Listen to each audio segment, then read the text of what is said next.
The frantic pounding on my front door sounded less like a neighborly knock and more like a battering ram. It was nearly midnight on a Tuesday, an hour when the only acceptable sounds in the surgically silent, obsessively curated community of Serenity Meadows were the gentle hum of overachieving air conditioners and the occasional HOA-approved owl. I killed the power to the TIG welder in my garage, the blue-white hiss dying with a pop.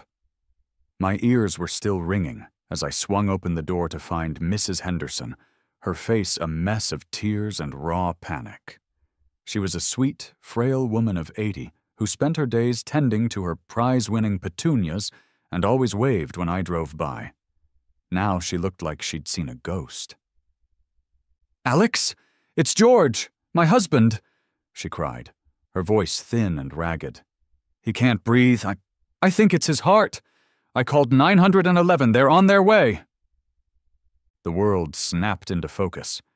My laid-back, end-of-day vibe evaporated, replaced by the cold, clear calm that my old Army drill sergeant used to call my problem-solving face. "Okay, Martha, stay right here with me," I said, my voice steady. I grabbed my phone and sprinted outside with her. In the distance, the faint, rising wail of a siren cut through the night. A beacon of hope. We reached the end of her driveway just as the ambulance, lights blazing, rounded the corner. It slowed as it approached the imposing wrought iron gates of Serenity Meadows. And then it stopped. The siren died, leaving only the strobing red and white lights painting the manicured shrubbery in terrifying flashes. The gate, our glorious fortress against the riffraff of the outside world, remained resolutely, stupidly shut. That's when I saw her. A figure emerging from the house directly opposite the gate, cinching a silk robe around her waist. Brenda, the self-appointed queen of our little kingdom, president of the Homeowners Association, and the sole reason my blood pressure was 20 points higher than it should be for a man of 38. The paramedic's voice crackled through the gate's intercom, sharp and urgent. "Ma'am, this is a medical emergency. You need to open the gate, now." Brenda didn't move. She held up her phone, its screen illuminating her smug, pinched face. "The gate is on its automated nighttime lockdown," she announced, her voice dripping with the infuriating satisfaction of a petty tyrant enforcing a rule. "It's after 10 p.m. As per HOA regulations, all non-resident vehicles must be registered 24 hours in advance." My jaw dropped. As the sparks flew just a few minutes later, the acrid smell of burnt metal filling the air, I couldn't help but think how this insane, life-or-death standoff hadn't started with a heart attack.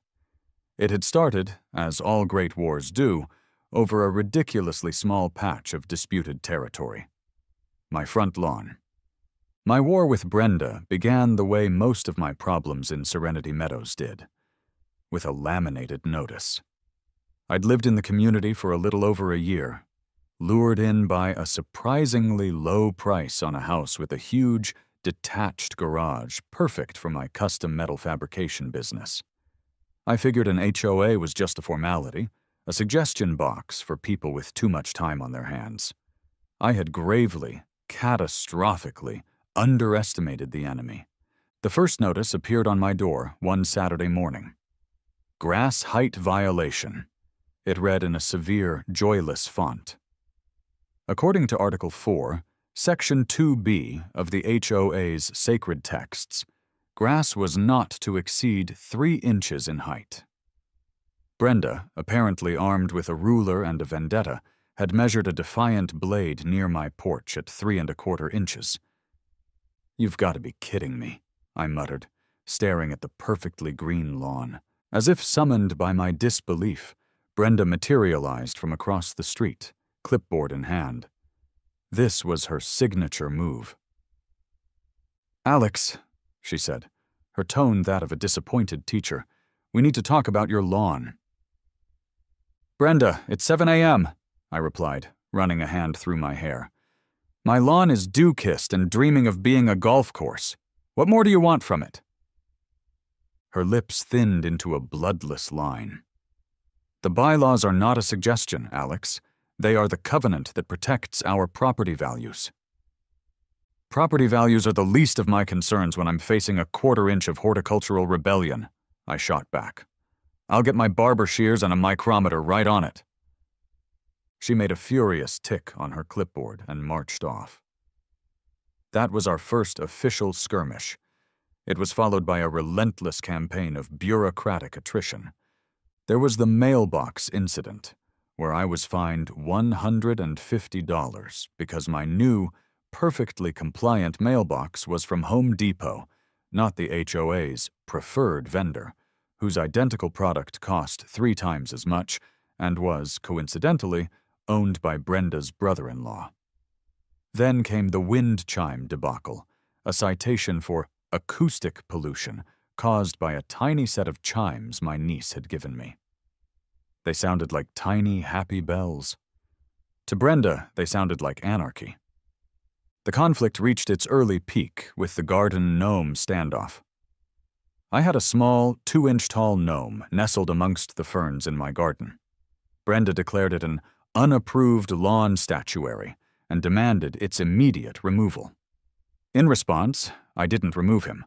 I just relocated him. Every day I'd place the tiny gnome in a different window of my house, his cheerful, defiant face staring directly at Brenda's property.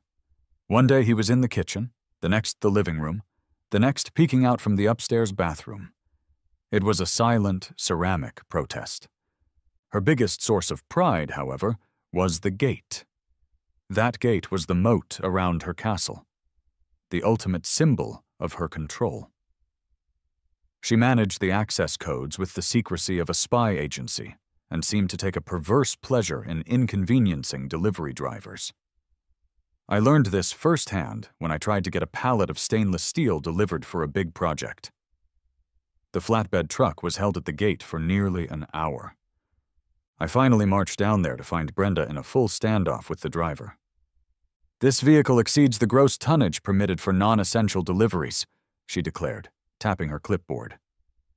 "Ma'am, it's a standard truck," the driver said, his patience worn to a nub. "I deliver to gated communities all the time." "Brenda, this is ridiculous," I said, stepping between them. "It's a truck. Your oversized SUV probably puts more stress on the asphalt when you peel out of here to go terrorize the local Starbucks. This is about maintaining our infrastructure, Alex. Something a tinkerer like you wouldn't understand. I finally got the truck through by threatening to have my supplier bill the HOA for the delay and report them for unlawful detainment of commercial goods." The look she gave me was pure venom.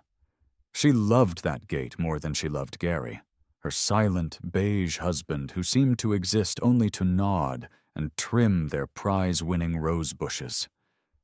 That gate wasn't just a barrier, it was the throne from which she ruled.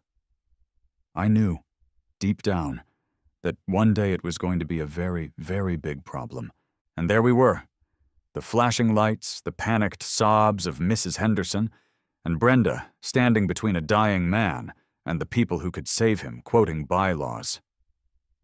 "Brenda, are you insane?" I roared, the sound unnaturally loud in the terrified silence. "George Henderson is having a heart attack. Open the damn gate!" "There are procedures," she said, her voice unshaken. It was the calm of a true fanatic. "They can park on the street and walk in. The liability of an unregistered heavy vehicle entering the premises after hours is simply too great. Walk in, with a gurney, a defibrillator, a heart monitor, and all the other equipment needed to save a life." It was a 100-yard dash from the gate to the Hendersons' front door. 100 yards that might as well have been 100 miles. That's when I saw the look in her eyes. It wasn't about rules or liability. It was a pure, unadulterated power trip. She was enjoying this. She had a man's life in her hands, and she was basking in the glow of her absolute authority. The quiet, simmering anger I'd felt over gnomes and mailboxes erupted into a white-hot forge of pure, righteous fury. "How long?" I yelled to the paramedic, who was now arguing with Brenda over the intercom. "How long until you absolutely have to be at his side?" "We should have been there 2 minutes ago," the voice crackled back. "Every second counts." I turned back to Brenda, my voice dropping to a low, dangerous growl. "Brenda, you have 10 seconds to open this gate. I'm not asking again." She actually laughed. A short, sharp, ugly sound. "You will do no such thing. This is private community property. I will have you arrested for vandalism, and I will personally see to it that you are expelled from this community." 10, I said, turning my back on her. 9? I sprinted toward my house. Her shrieks followed me. "What are you doing, Alex? I am warning you!" I hit the button on my garage door. 8, 7... The door rumbled open, revealing the organized chaos of my workshop. My eyes scanned the tool-covered walls. 6. There it was. My big Makita angle grinder, a 9-inch beast that could chew through steel like it was balsa wood. I grabbed it, along with a heavy-duty extension cord. 5, 4... I was back at the gate in under a minute, my heart hammering against my ribs. Mrs. Henderson was on her knees praying. The paramedics were watching me, a look of stunned disbelief on their faces. Brenda's jaw was hanging open. I plugged the cord into the outdoor outlet near the gate's keypad. 3, 2... The philosophy of a combat engineer is simple. If there's an obstacle, you go over, under, around, or through it. Brenda had made the first 3 options impossible. That left one path. 1. I squeezed the trigger. The grinder roared to life, a deafening shriek that tore the night apart. I pressed the spinning disc against the thick steel hasp of the padlock and chain system Brenda had insisted on as a secondary security measure. A volcano of orange and white sparks erupted, showering the pristine asphalt. The noise was apocalyptic. The smell of ozone and hot metal filled the air. Brenda screamed, a sound of pure outrage. The steel groaned, resisted, and then gave way with a loud snap. I didn't stop. I moved the blade to the magnetic lock mechanism itself, slicing through the housing. More sparks, more glorious, destructive noise. The whole thing took maybe 40 seconds.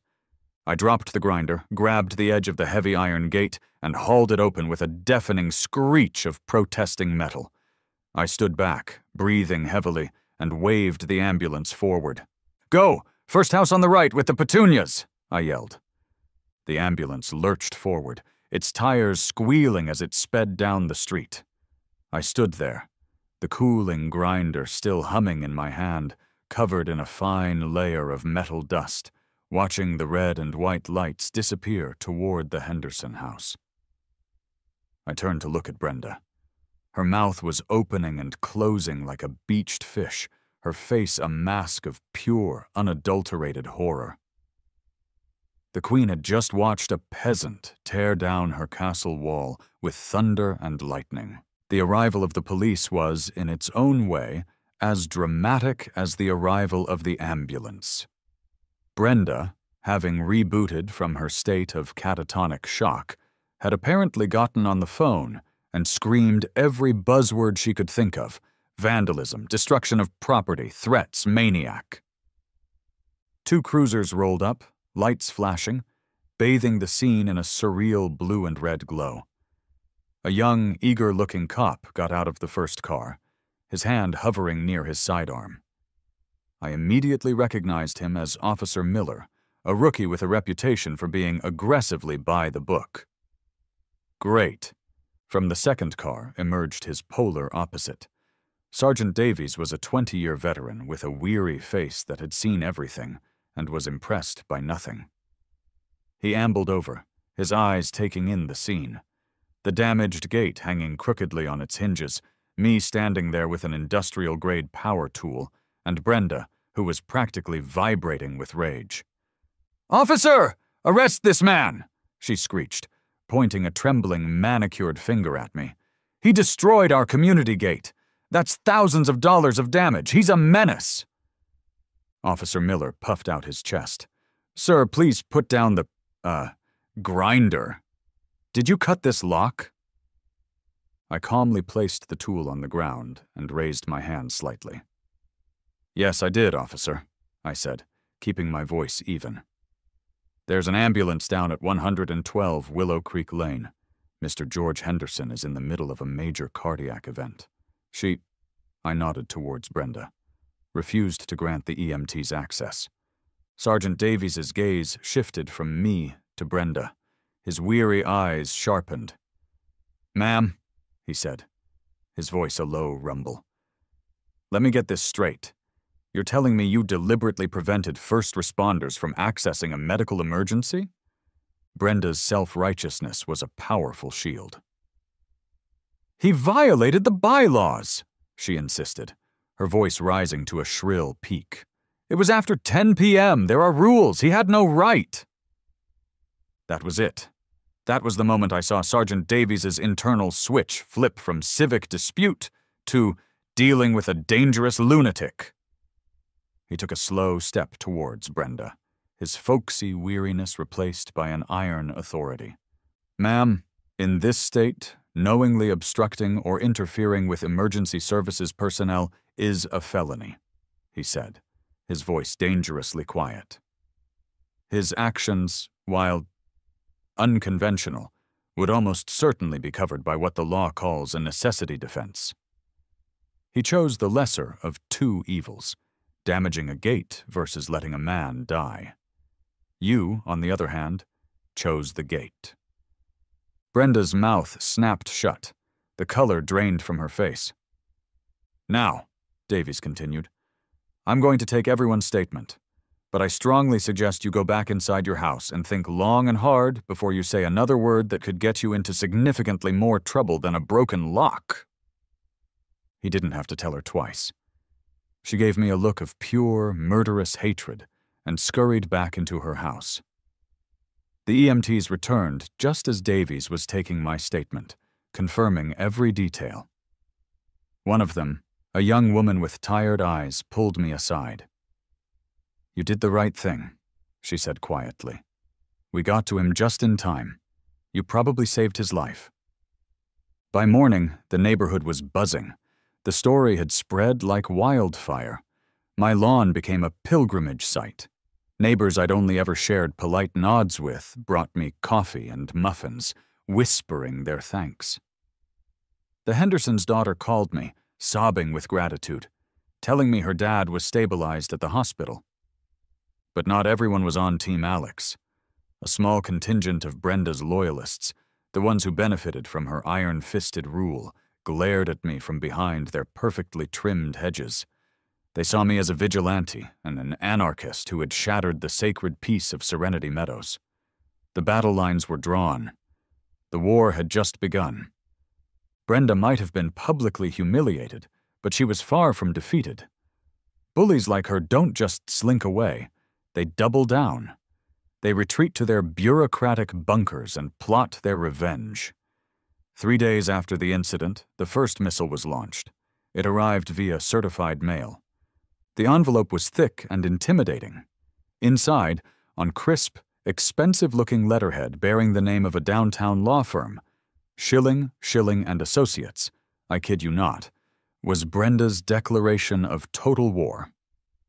It was a bill for $5,000 for the emergency gate repair, which apparently involved a specialist from Geneva and gold-plated screws. Appended to that was a $1,000 fine for willful destruction of community property. And the pièce de résistance, a $500 fine for unauthorized operation of industrial-grade equipment during quiet hours. The final paragraph was the real kicker. It informed me that if these fines were not paid in full within 30 days, the HOA would place a lien on my property and begin legal proceedings to foreclose and have me expelled from the community. I read it once, and I laughed. I read it a second time, and the laughter died in my throat. This was insane, yes, but it was a well-drafted, legally intimidating kind of insane. They could drown me in legal fees, make my life a living hell, and maybe even succeed. This wasn't about a gate anymore. It was about my home. Brenda's campaign escalated. She began a systematic smear campaign, telling her cronies that I had been unhinged and had threatened her with a deadly weapon. She conveniently left out the part about the dying man. Soon, a new laminated notice was posted on the community bulletin board. Emergency HOA meeting. Agenda: to discuss the recent community security breach and hold a disciplinary vote on the expulsion of a member for gross misconduct and endangerment to the community. She wasn't just trying to fine me into submission. She was trying to get me kicked out of my own house. I sat in my workshop that night, the legal letter on my workbench next to a schematic for a custom staircase I was building. I looked at the cold, precise lines of the drawing, then at the hot, vicious words on the letter. Brenda thought she was fighting some hot-headed homeowner. She'd made a critical error. She was fighting a combat engineer. And engineers don't just get mad. We get creative. We find solutions. We don't just fix the problem in front of us. We analyze the entire system for catastrophic failure points, and then we redesign it so the problem can never happen again. Brenda and her gate were a catastrophic failure point. It was time for a redesign. For the next 2 days, I didn't touch a piece of metal. Instead, I worked with paper. I dug out the mountain of documents I was given when I bought the house. The ridiculously thick HOA bylaws, the property survey, the original community plot map filed with the city. I spread them all over my dining room table, armed with a highlighter, a pot of coffee, and a burning desire for some good old-fashioned by-the-book revenge. I read every line of the bylaws, a document so dense and poorly written it could have been used as a torture device. I cross-referenced it with city zoning ordinances. For hours, I found nothing but traps and dead ends, a bureaucratic labyrinth designed to ensure the HOA always won. And then, late on the second night, I saw it. It was a tiny note on the original city plot map from 15 years ago. My property, Lot 1, was a corner lot. My backyard ran along the edge of the entire development, bordering a public, city-maintained road.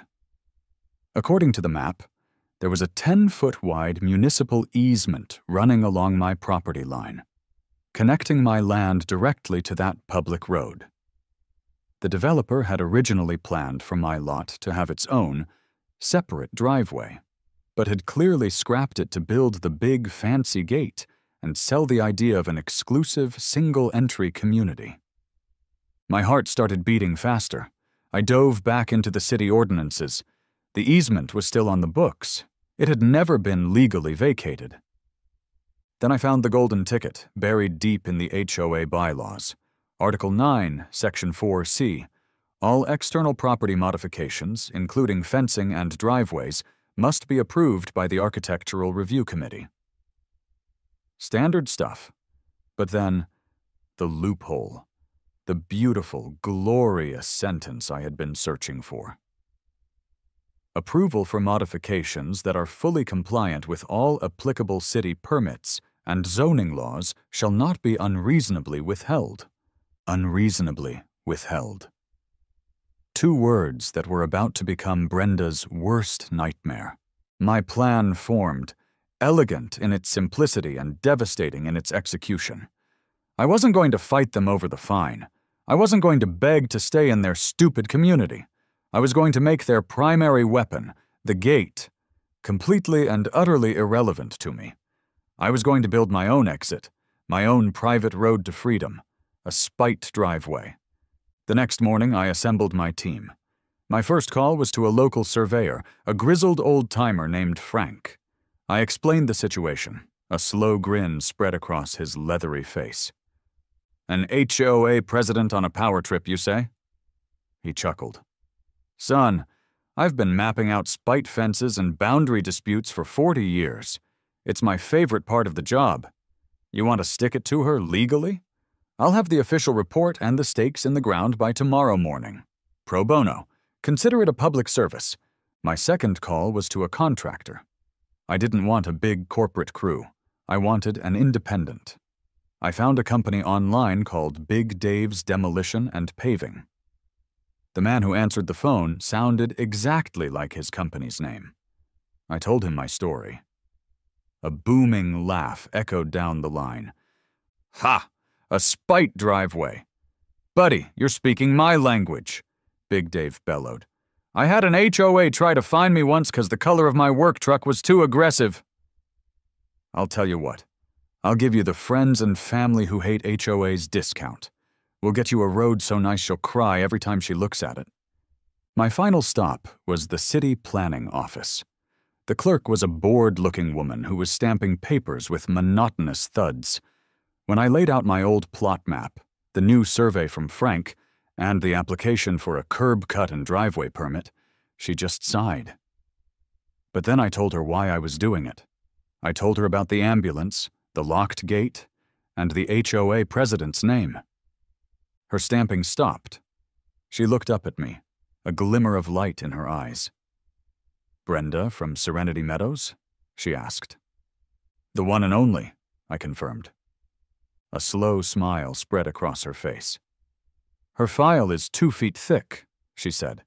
Complaints about city garbage trucks being too loud, squirrels being unruly. Consider this permit application. Fast-tracked. The pieces were in place. The war was about to go from cold to scorching hot. The first shots were fired at 8 a.m. the next morning. They were small, wooden stakes with bright orange ribbons hammered into the ground by Frank the surveyor. They marched in a perfect straight line from my back fence, across the strip of HOA-mandated grass, right to the edge of the public road. It took Brenda exactly 7 minutes to notice. She stormed out of her house, clipboard already in hand, and marched over to Frank. What is the meaning of this? You are defacing community property, she demanded. Frank, a man who had faced down angry developers and shotgun-wielding farmers, didn't even flinch. Just doing my job, ma'am. Official survey. All filed with the city. She then turned on me. I was sipping coffee on my back porch, enjoying the show. Alex, what is this? Just some light landscaping, Brenda, I said with a cheerful wave. Sprucing the place up. You know, protecting property values. The look of confusion on her face was priceless. But it was nothing compared to her expression the next day when Big Dave's crew arrived. A massive flatbed truck rumbled down the public road and parked next to my property. Off of it rolled a bobcat and a mini excavator. The crew, led by the mountain of a man that was Big Dave, got to work immediately. The first order of business was the flimsy, decorative fence the HOA required along the back of my property. The excavator's bucket hooked it, and with a single, satisfying tear, a 50-foot section was ripped from the ground. Brenda came out of her house so fast she was still in her slippers. She was shrieking before she was even halfway across her lawn. Stop! Stop this at once! This is unapproved construction. I am calling the police! Big Dave just laughed, a sound like an avalanche. He walked over to the edge of the property and held up a large, plastic-sleeved document. Got the city permit right here, ma'am. Fully approved and stamped. Now, if you'll excuse us, we've got a driveway to build. She did call the police, and who should roll up 20 minutes later but Sergeant Davies. He got out of his car, took one look at the construction crew, one look at the official permit Dave had posted, and one long, tired look at Brenda. He sighed the sigh of a man who had earned his pension 3 times over. Ma'am, this is a city-approved project. It is a civil matter. It is not a police matter. If you call 911 again for a non-emergency, I will have to issue you a citation for misuse of emergency services. Have a nice day. He gave me a subtle wink as he got back in his car. "I'm loving this, by the way," he muttered to me as he passed. "You should sell tickets." The next few days were glorious. The construction became the #1 spectator sport in Serenity Meadows.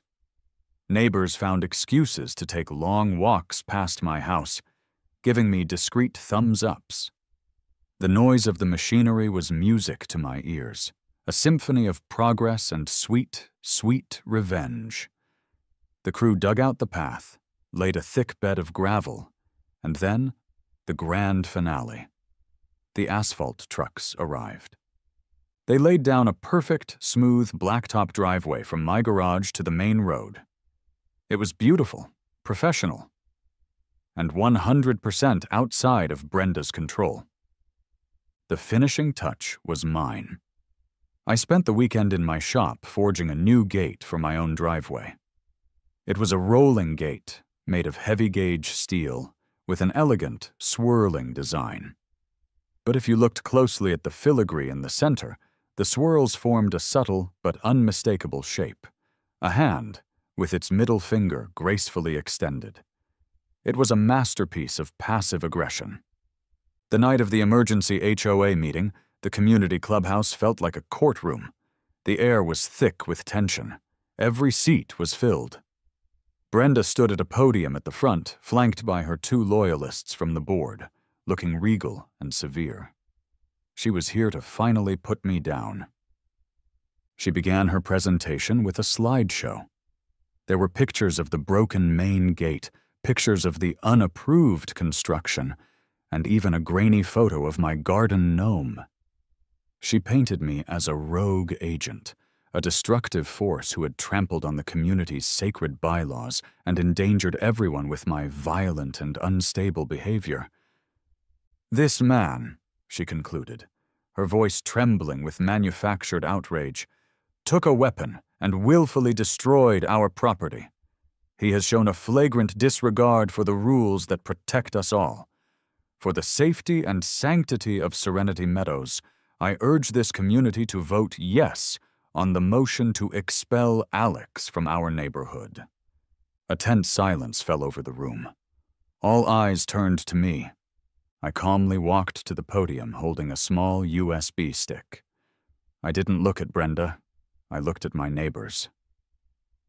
"Brenda's right about one thing," I began, my voice quiet but clear. "I did break the rules. Now I'd like to show you why." I plugged the stick into the projector. The first image that came up was a photo of George and Martha Henderson, smiling on their 50th wedding anniversary.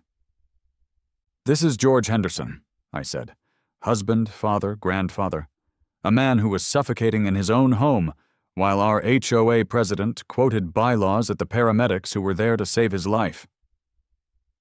A murmur went through the crowd. I clicked to the next slide. It was a signed, notarized affidavit from the Henderson family, thanking me for my actions and confirming that doctors had told them any further delay would have been fatal. Click done. The next slide was the official police report, where Sergeant Davies had noted Brenda's deliberate obstruction of emergency services. "Brenda talks about rules," I continued, my voice gaining strength. "But she seems to forget that state law and basic human decency trumps HOA bylaws. The legal principle is called a necessity defense. I didn't destroy the gate out of malice. I removed an illegal obstruction to save a man's life." I clicked again. The plot map of my property appeared on the screen, the public easement highlighted in red. Click. The city-stamped and approved permit for the driveway and curb cut. And, as for my new driveway, it is 100% legal, 100% permitted by the city, and 100% compliant with the one bylaw Brenda seems to have forgotten. The one that says approval for a city-sanctioned project cannot be unreasonably withheld. I'd argue that trying to expel me for it is the very definition of unreasonable. I paused, letting it all sink in. "So, no, I will not be paying the fines. In fact, my lawyer will be contacting the HOA's insurance company tomorrow regarding a counterclaim for harassment and reckless endangerment. Brenda put this entire community at massive legal and financial risk that night. For what? To enforce a 10 p.m. curfew. I was done. But the room wasn't. An elderly man in the back stood up. It was Mr. Gable from down the street. "She fined me $50 last spring because my bird bath was collecting an excessive amount of rainwater," he said, his voice shaking with long suppressed anger. A woman near the front jumped to her feet. "She tried to have my son's therapy dog removed because it wasn't on the approved breeds list."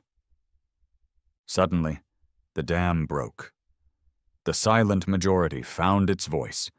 The room erupted in a chorus of grievances. Years of pent-up frustration over petty fines, ridiculous rules, and Brenda's tyrannical reign came pouring out. It was a full-blown peasant revolt. Brenda stood at the podium, her face ashen, as her kingdom crumbled around her. The vote to expel me wasn't just defeated. It was laughed out of the room. Before Brenda could even process what was happening, Mr. Gable, emboldened by his newfound courage, stood on a chair and yelled, "I move for a vote of no confidence in Brenda as HOA president." The clubhouse exploded in cheers. The motion passed with a near-unanimous roar of approval. Brenda was stripped of her power, her title, and her clipboard in one swift, democratic coup. She and Gary didn't even stay for the rest of the meeting. They put their house up for sale a month later. The day the moving truck came, the entire neighborhood seemed to breathe a collective sigh of relief. The new HOA board, led by a sensible, retired accountant, held a special meeting where their first order of business was a ceremonial shredding of 24 of Brenda's most insane rules. A few months later, I was out front, admiring my custom-made gate. It was a beautiful, sunny afternoon. A car pulled up and George Henderson got out, looking healthier than I had ever seen him. He walked over, leaning on a cane, his wife, Martha, on his arm. "I never got to thank you properly," he said, his voice thick with emotion. He stuck out a hand, and I shook it. "You're a good man, Alex." "Just being a good neighbor," I said. "No," Martha chimed in, patting my arm. "You were being a hero." I just smiled. We stood there for a while, just enjoying the quiet. I looked around at Serenity Meadows. The main gate, which had been the source of so much conflict, was now left open during the day. The emergency access system had been upgraded to one that automatically connected to the fire department. It was peaceful, actually serene. It's funny. I bought a house in Serenity Meadows looking for a quiet life and found myself in the middle of a petty dictatorship. Turns out, true serenity isn't about high walls and strict rules. It's about knowing your neighbors will have your back. It's about knowing a community will stand up to a bully.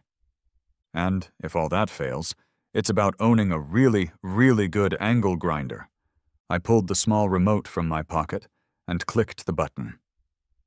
My own private gate, my beautiful monument to malicious compliance, slid open with a quiet, satisfying hum.